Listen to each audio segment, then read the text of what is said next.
environment, and we start growing it, in Corvallis or something, that,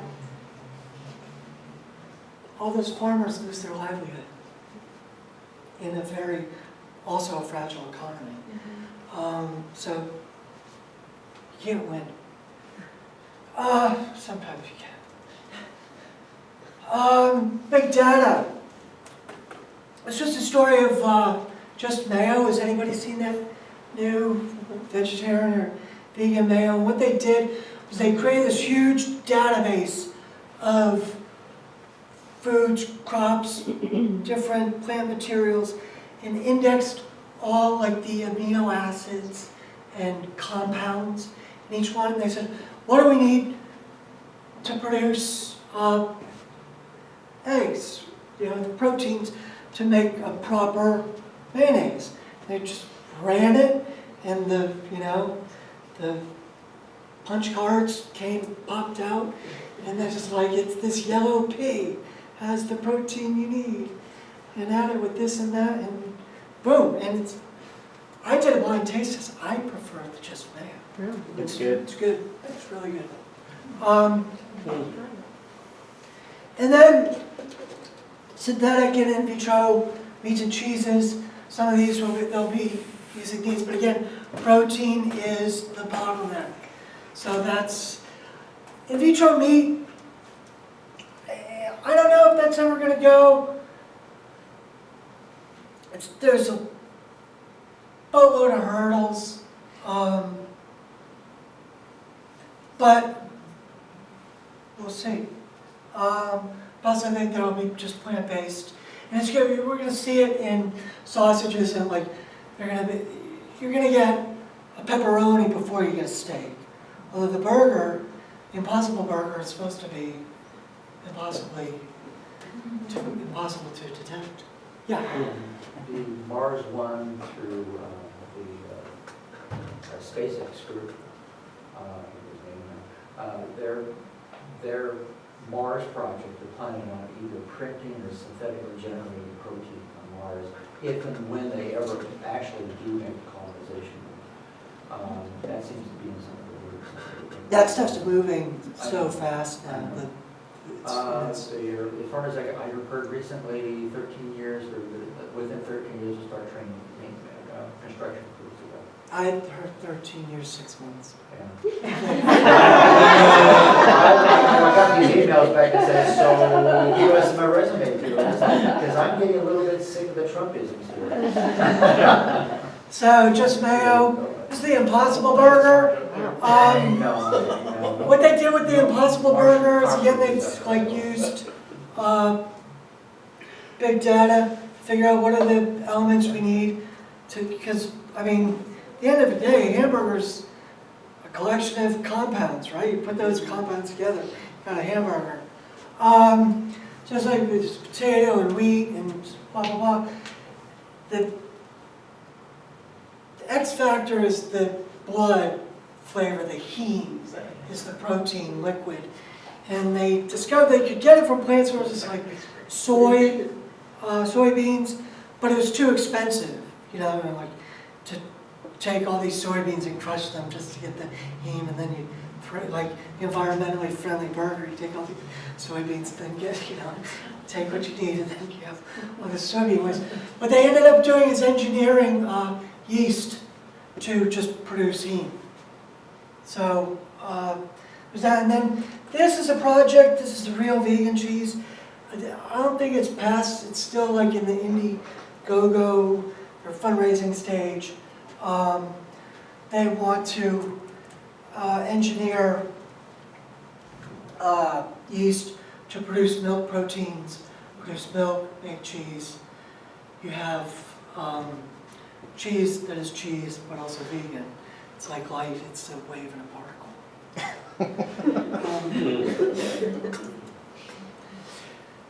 What to watch in crop breeding. This is like getting the on-base average up. Watch for biofortification, adding, making it more nutritious, adding beta-carotene, zinc, iron. And the famous one is golden rice, where they're putting beta-carotene is a precursor to vitamin A in rice, so it can be easily grown in areas that are deficient they've had huge problems with vitamin A deficiency and children go blind. It's also a problem in Uganda. Uganda, the government is funding golden banana, beta-carotene enriched banana. That's a staple crop there. That's one thing I meant to, it's proteins, stable crop. I mean, I didn't make it explicit. Stable crops. It's not always wheat, but wherever you are. Stable crops are what you want to watch. Drought tolerance, disease resistance. This is the big one, especially for people who like to eat and drink well.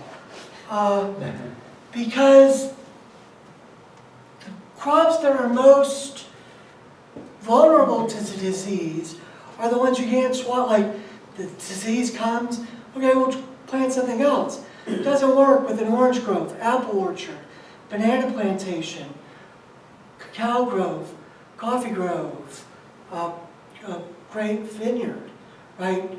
So the blight comes in, the wilt comes in, the rust comes in, you're screwed. And then those are also tend to be genetically identical plants, so they're also, that's also, you know, every Cavendish banana is the DNA is exactly the same. We don't have any other commercially viable bananas to switch to. So, if you like apples, oranges, orange juice, wine, bananas, chocolate, cooked coffee,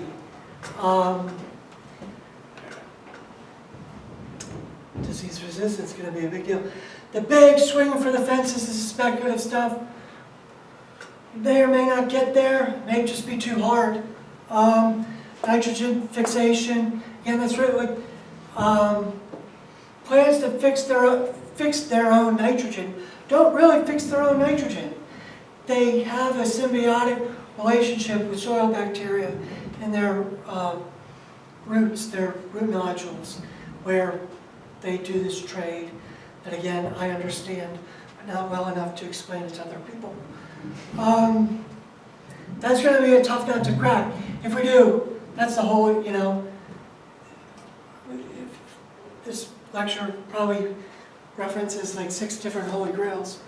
So it's a polytheistic religion that also uses grails to drink from. Nitrogen fixation is huge.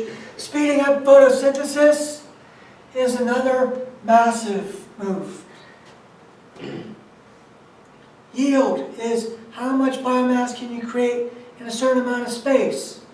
One way to do it is just to get it to go faster. And you, like, maybe you can get 2 crops in while the sun is out, right? If you, instead of 6 months, you get it down to 3 months, or so you get it from 6 months to 3.5 months, and you kind of have 2 shitty half months on either end, but 2 crops are better than 1. Rubisco, again, is like the first step in photosynthesis. I understand it well enough, but not to explain to you. Improved albedo, this is a little esoteric, relates to global warming. Albedo is the term we refer to the Earth's reflective power.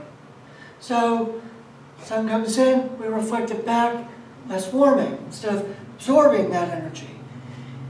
There are breeders working on getting the leaves to tilt and follow the sun. Back.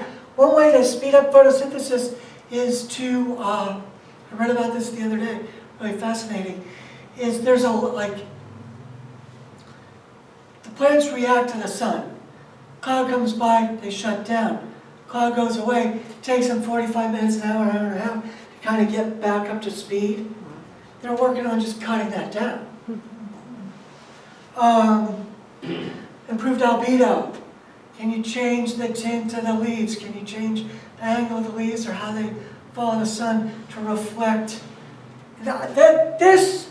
Here's a problem with my criteria. This doesn't solve an economic problem for anybody.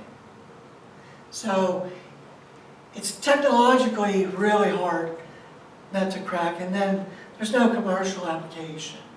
But it might be something that governments do in planting trees in parks. Who knows? I mean, you're never going to get me to argue against basic research. You just kind of, at one level, we just got to keep throwing stuff against the wall. But that one does fail my criteria for. I just think it's so interesting. It'd be such a bomb. But that's got an uphill battle. So this has been about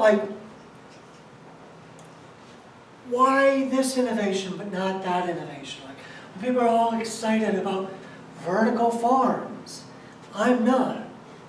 Why? And part of that is what are the you got to choose which variables you think are variables and which are fixed.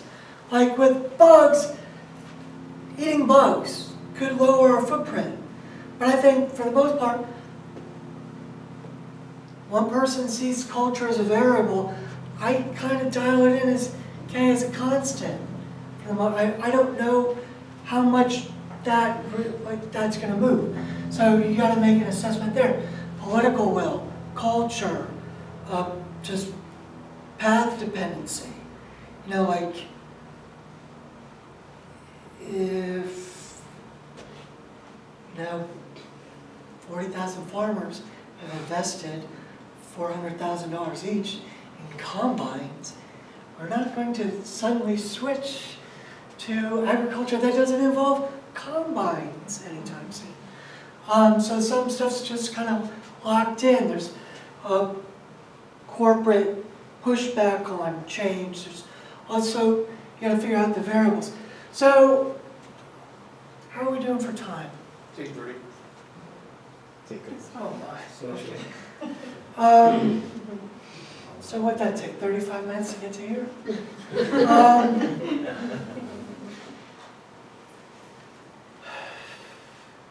I was gonna do a little, I think if you look at these, which are very popular in the zeitgeist, next wave innovations that are going to revolutionize, none of them meet my criteria. Whether you think my criteria work or not, that's why I don't think they're real. There are good reasons for farmers markets. I love them. I think they make for vibrant cities. They help farmers make a living, and certain niche farmers turn a profit. They build community. They do placemaking. I've got nothing against them. I just don't think they're going to substantially lower the environmental impact of food production in America. Say community gardens. Vertical farms. That's kind of the quick case study I was going to go out on. Vertical farms. And I chose skeptics are often enthusiastic about technology. This seems like a very technological solution. Vertical farms, let's go back. What does a farm need? It needs sun, soil, land, space. Vertical farm has none of those. It's denominated in square feet, not acres, right? They're generally done with hydroponics. Doesn't close any nutrient, the value added in an urban farm, to me, is closing nutrient loops, right? You've got all this food waste, you've got human poop, you've got all sorts of shit. You turn that into food. Hydroponic vertical farming systems don't do that. What they do is produce expensive salad greens, herbs, sometimes tomatoes, and some bell peppers, and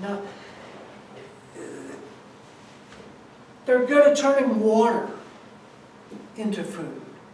But they still have, you still need energy to turn, you have to replace the free energy of the sun with, unless you have nuclear, or, unless you have solar panels, a huge solar farm turning solar power into electricity to power your LED lights. It makes no sense. It's ridiculous. But there's going to be a shit ton of money invested and wasted on vertical farms in the next 20 years. Which again, if anybody listened to me, save them a lot of money. So, with that I'll close. Let's go to questions. I just want to say one thing about that, because I heard this thing a couple of weeks ago on NPR, and they had this thing about this guy. I forgot exactly where he's doing this. I think somewhere close to the south. But he has like a multi-story vertical farm, and he seemed to be doing great, really great, and was producing 3 times the amount of produce that a normal farm produces. The only problem he was having was a disease issue, but he's working on rectifying that, I guess, or something, and I don't know how big that is to the whole industry as part of success, but it seemed pretty efficient. Sure, I'm not saying vertical farming is impossible. I'm not saying that it can't carve out a market niche that's profitable, but the bigger it gets, the less profitable it will get. Just basically, like, if you start really scaling vertical farming, it's just going to drive up real estate prices. It takes a lot of space. So if you're like producing a lot, like enough food to feed the city, you're driving up real estate prices, which then makes the economics of the farm like it can work as a niche.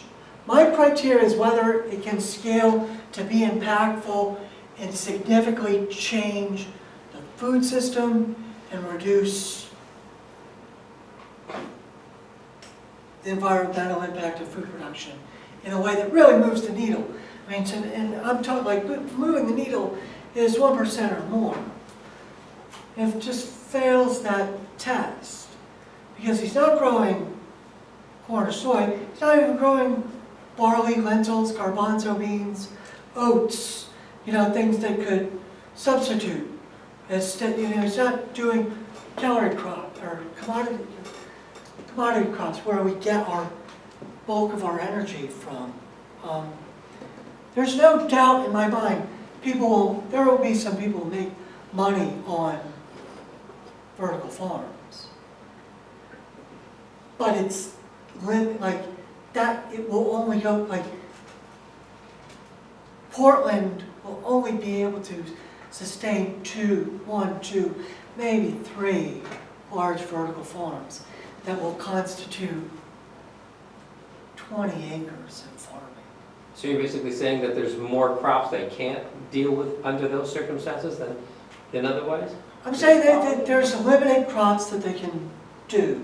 And they aren't the crops that move the needle. How about this? Vertical farms have a really high capital expense to build, and so you can't produce those. That's part of it. The other thing is the building's an input. Yeah.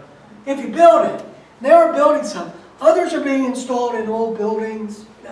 And another caveat about different types of urban farms that are community gardens, and then there's urban farms that are like, an outdoor kind of small specialty crop, fruits and vegetable farm. That can work in a city like Detroit where the urban footprint is shrinking, so the economics and cost of land are different. I don't want to get into that. We can after. The startup costs are high, but the actual operating costs after that seem to be relatively low compared to traditional farm. There's no pesticides. I'm not saying it can't be profitable.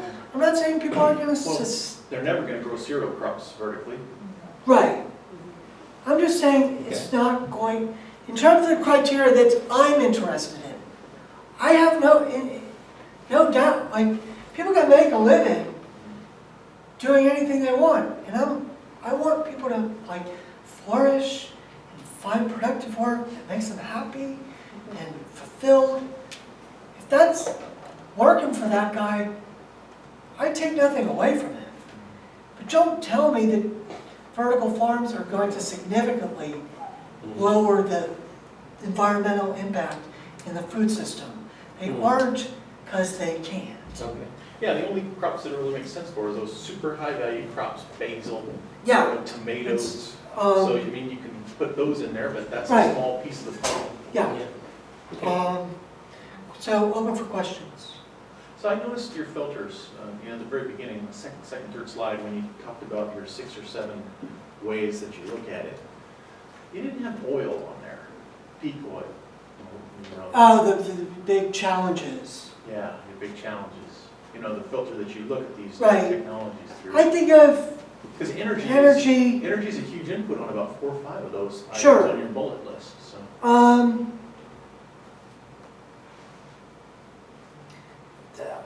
To me, that's lumped in under greenhouse gas emissions. So I was thinking more like But- fertilizer, water, and of course Yeah, fuel for running all the equipment and all right, that. it's fair enough. Just transportation. It's, but that's kind of like baked in. If you're making things more efficient, that cost is gonna go down. Like if you're using less, there are more pressing reasons, I think, to use less fertilizer, right? But if you use less fertilizer, use less energy. Cut down on food waste, less energy. Like all of those, maybe it should be there. I don't know. I have to think about it. When I look Our at, modern food industry is all about taking energy and transforming it into food. yeah. Probably because it just runs through everything. So it's like, it's just like, there's no sense in, it's so baked into everything, there's no sense in It's a constant. pulling it out, right? And the other reason is just like, if you look at the literature of what ecologists and agricultural economists and the academics who are looking at environmental impacts, I'm just some schmo. So I'm only just parroting, like I'm just trying to pass on what the experts are doing. I'm trying to keep my creativity to a minimum. You see what happens. And I start thinking for myself. It's not, as skeptics, we know.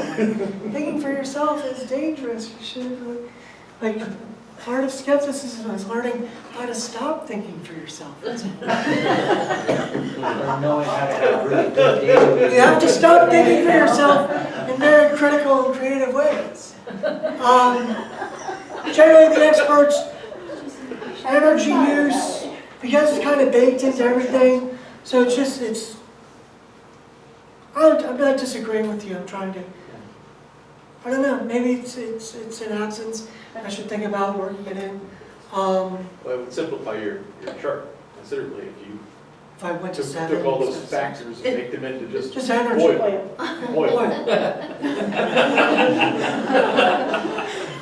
Well, what about is Yeah, water and oil. if a term refers to everything, then it doesn't mean anything.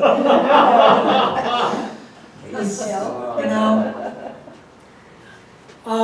it doesn't. You're not distinguishing it from. If every problem is oil, then you're not distinguishing it from anything. Anyways, any questions? How significant do you think things like, okay, so palm oil goes into non-food stuff, ethanol, it seems like using plants and using land for those uses might be easier to find other solutions to. I'm not sure I understand the question. So, well, palm oil's a problem, Right? right? Yeah. But a lot of the palm kernel oil goes into soaps and surfactants and other Right. chemical uses, and the same with ethanol, corn for Right. ethanol, those kinds of things diverting out of the cropping systems. It seems that's a place where, I don't know how significant that's it really- would be. is I'm there- going back to your initial question of how do you make more room for nature? Right. And that's, So your question is it a problem or a trade-off that we're diverting agricultural products away from food into other and how uses? significant is it, and I don't is that a think that's bigger? like, they would come from somewhere else. I don't see why, that's an issue that keeps coming up. I'm not sure, I don't I don't know understand how it in a gut level. I percentages come gra- out like- of that. What difference does it make? I'm not being glib. I'm not like turning it back around. I don't understand what difference does it make whether an agricultural product is used as food or as soap or to, if that table was wood, I don't have a lot of faith But that it is. if 50% of your palm oil goes to soaps and palm oil production's a problem, then creating those products via chemical means, not having yeast do it, but making it some other way, that would pull that much I would need to know, burden you've off got a of big the, asterisk there some other way. yeah, I don't know what that, unless I know what that other way is. Because it's all relative. right. It's good, better, best. It's not good or bad, right? It's like, Yeah. we're gonna use soap. I mean, unless we're gonna culturally, stop using soap. That's the variable. But use replacements soap of as- stuff so too. whatever- When we were in grad school, there was a lot of work on using Kufia as an oil crop as a replacement to palm oil because it would be a better, it would be less harsh on Yeah. the land, but I'm all, like, if we So have an there's- alternative with a lower footprint, yeah. I'm all for that. That's why I think of what's out there, the most likely lesser impact alternative to palm oil is going to be symbio, algae, That's what that produced. I'm not aware of better alternatives that are out there or that have been hanging out there we've been ignoring. organic chemistry was what I was thinking. But And that's not cost free. I mean, so- there's some substrate, like whatever you're feeding the algae has to be produced. That's coming from somewhere, but whatever byproducts and waste, that's got to go somewhere. Like the energy of running the building with all the Right. evil scientists, that's of The alternative algae. energy has to production is be- also feeding into some of this Yeah, now. Jason. We're pretty short on time, so I think we're gonna, I'll do one last question from the internet for you, and then Okay. I think we'll do an after party, go get a drink. If anybody wants to continue chatting with Mark, you can go do that. But our buddy Sean from City Skeptics here has asked a question. He said, is global climate changing the model of crop rotation cycles or even eliminating crop choices from the rotation? And are we seeing any effect of that currently? Yes. Seasons are shifted, the beginnings and ends of seasons are shifting already. That's a big thing. It's not super drastic. And what crops do well, so some crops are moving a bit north now in North America. So, where you can grow corn is drifting north. Where canola thrives is, the southern boundary is, and oats are shifting. Orchard production and flowering, So, let me share one insight I had about that in terms of, there's a big push of, well, if that's happening, we should start trying to make our local, not local, but regional food systems more resilient and start growing a bigger mix of crops locally, you know, which means growing crops inefficiently that do better somewhere else, but at least we'll be ready. Here's why that doesn't make sense. 2 reasons. One is, you plant new crops every year. So you don't have to be ready with this arsenal of crops, although, you know, you want to have knowledge and expertise and have some investments in equipment.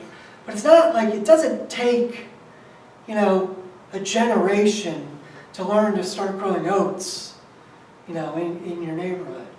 The other thing is that what's going to happen is supply routes just, you know, like, it's easier to just get your distribution and supply routes to shift around the map than to try to start growing crops where they don't belong. So like this is, again, what are the real variables versus like what we would like them to be. A lot of people would like the variable to be, we're going to have more diverse regional food systems. Because that's what they wanted, like, they keep coming up with new reasons to go back to the old model of diverse regional food systems. It's probably not going to happen because it doesn't make economic sense.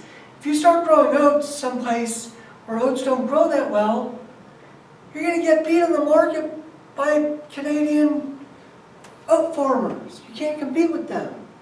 So what's going to happen is just the transportation, shipping, packing, all that infrastructure, that's much easier to move around because the market will just do it.